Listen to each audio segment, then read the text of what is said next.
Let's see if we're live. Let's check my audio. 1 second.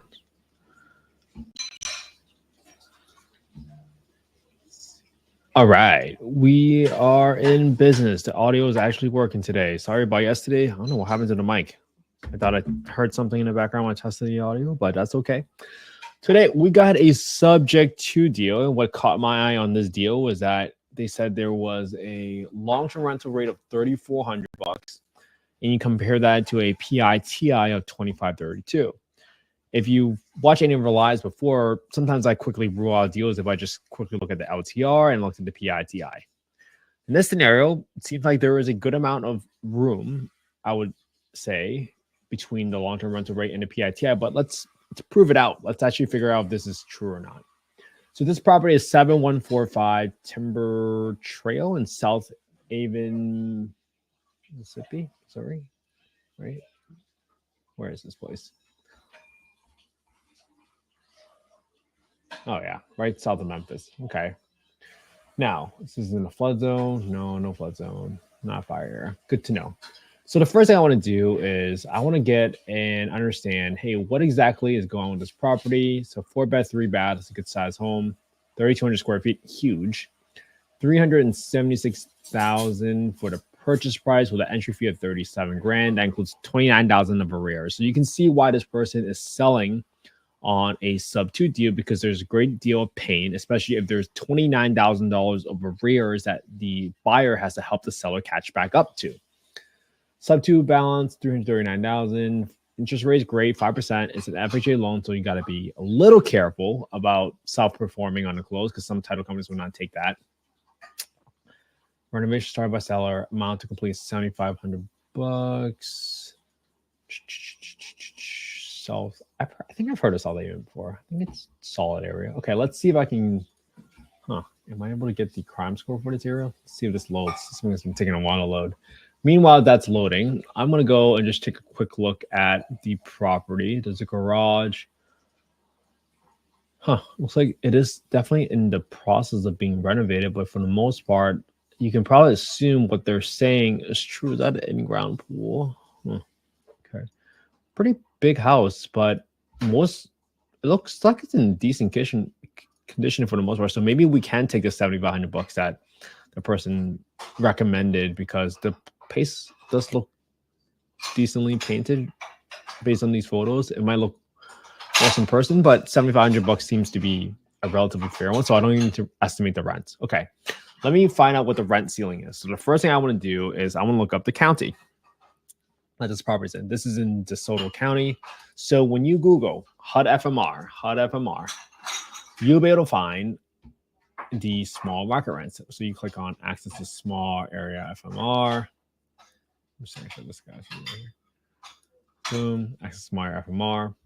And you'll be able to see that, boom, look at FY 2024 FMR. Click on MS. There you go, DeSoto. And you should be able to get the maximum rents by zip code. And this is 38672. 38672. And for a 4-bedroom, your rent ceiling is $3,000. 3000. Okay. 3000. 300. And this is not the payment standard. This is DeSoto County. DeSoto County FMR. And I just want to see why it's even worth my time to even look at the county's housing authority's payment standard. So let's just do $3,000 for now. And the next thing I want to do is I want to get the market rents. So when you go to affordablehousing.com, go to the market rent estimator, plug in the address, plug in the bedroom count. What do I get? So this is my red flag. You see where it says 2,057 for the market rent for 23 units within a 0.83 mile radius. That tells me that this is well below what's being marketed by the wholesaler, because the wholesaler says $3,400. So why? Okay, for me, maybe I'm thinking I made a mistake, or maybe there's a glitch happening. So when you see that the long-term rental rate is $3,400, that's being marketed, but I'm seeing a big discrepancy here in affordablehousing.com 2057.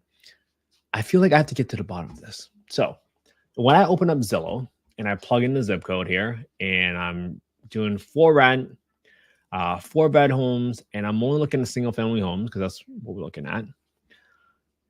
When I pull this up, you see some properties at 2,800, some properties at 2,600, some properties at 2,200. Let's see what we get.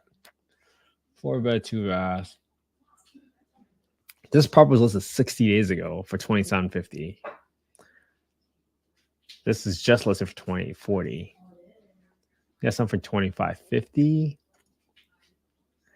You got something for $2,030 and still hasn't been rented. Let's see how long it's been up there. So this seems okay. This tells me this is probably more fairly priced. So my rule of thumb is that if you see a 1-to-1 ratio for the number of days listed and the number of contacts, then this seems much more realistic at 2030, which is exactly what we saw here on the average market rents here on affordablehousing.com.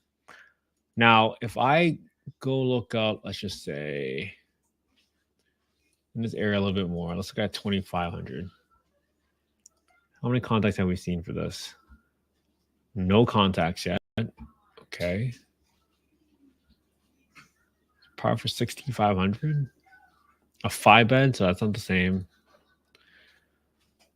A 2-bed, a 4-bed, 2-bath, 22 days, 16 contacts. So that tells me there's not much demand once you go a little bit above 2,100, even though it's a 4-bed, 2-bath. How about these guys? This property has been listed for 60 days and there's only been 24 contacts. And it still hasn't been listed. So this tells me at $2,750, maybe that's my best case scenario. That's still very, very much far off from the $3,400 being marketed.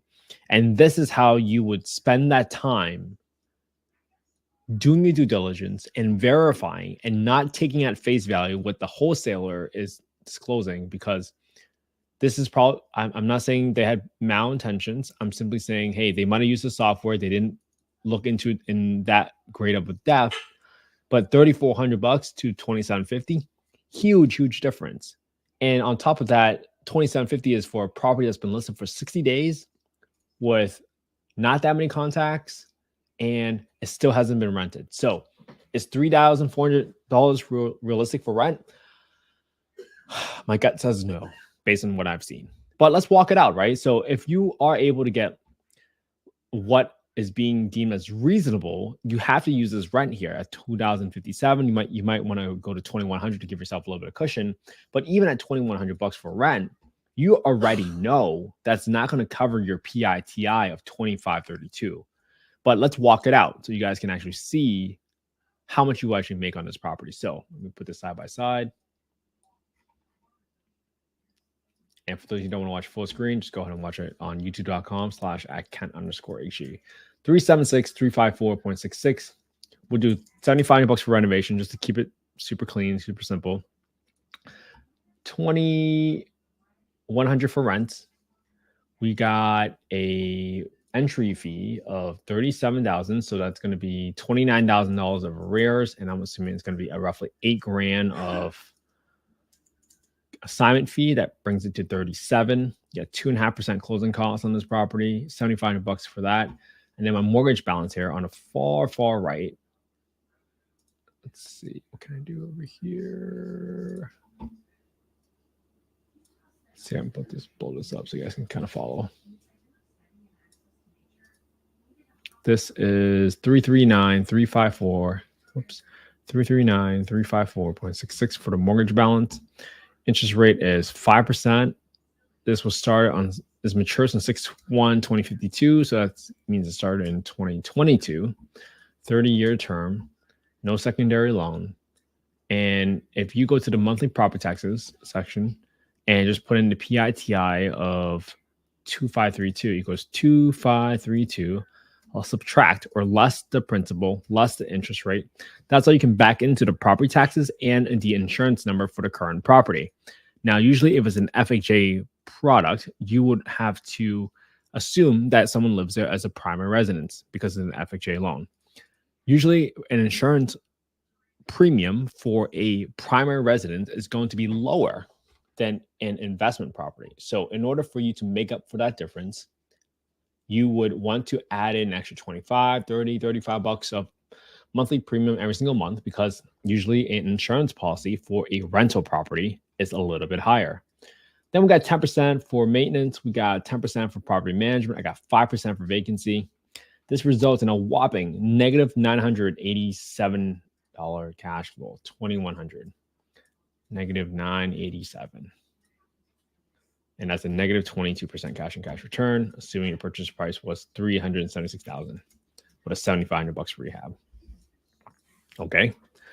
Well, what if you got it to a $3,000 rent ceiling? Even you got it to $3,000, you're still negative cash flow. Now, $3,000 is the rent ceiling, but remember, we always have to take the market rent because you got to take the lower of the two. And the lower of the two was this 2057 rent, 2057 because of the rent reasonableness test. You can't charge more rent to a tenant simply because they have a voucher, right? For all the obvious reasons. All right, 1962. All right, so from that point onwards, you have 312, you have 7% cash and cash return, even at the best case scenario. So this to me is not a deal. And my takeaway here, and the most important lesson I want to bring to mind today is please verify the rents. Do not take the wholesaler's opinion or thought, no matter if it was good intention or not. Do not take their word for it. You have to do your own diligence. If you think you can see $3,400 for rent, you better see something or at least a good amount of comparable properties. When we looked at it and looked at the market, we quickly saw that most of the properties was in 2,200, 2,300, 2,400, 2,600, 2,800, 2,800, and 2,800 properties weren't even moving. So is it realistic to think when a 2,200 or 2,600 and 2,800 properties aren't moving, you think you can get 3,400? From a common sense perspective, hopefully that jumps out to you as it does not make sense and you stay away from making those assumptions. Find the evidence to get through the noise so that you don't get blinded by smoke and mirrors. You have to find the right evidence to support what you're going to get for rent. And usually, real estate is pretty straightforward. You got to be able to find some properties that are being rented for that amount, because why would someone all of a sudden pay you so much more for your property? You have a golden egg in there or something? I don't think so. But this is why we do this together every single day. Again, this is not investment advice. I'm not soliciting any investments. You should have your own financial professionals that guide you through this. However, the reason I do this every day is so that, one, get a little practice so that we can do it together. And then most importantly, you feel a little bit less afraid of analyzing a deal every single day. Remember, all it takes is 18 minutes a day of analyzing deals. If you do this for just 365 days a year I've been going live for 180 days in a row. I'm already halfway there. If you just copy my homework, maybe copy 3 assignments a day, put it on your own YouTube channel, might you think you would have a little bit more confidence in what you're doing? I am hoping I can make it as easy for all of you as possible and be a little bit less lonely throughout the entire process, because this is how we solve the affordable housing problem together. This is how we lift up everyone together.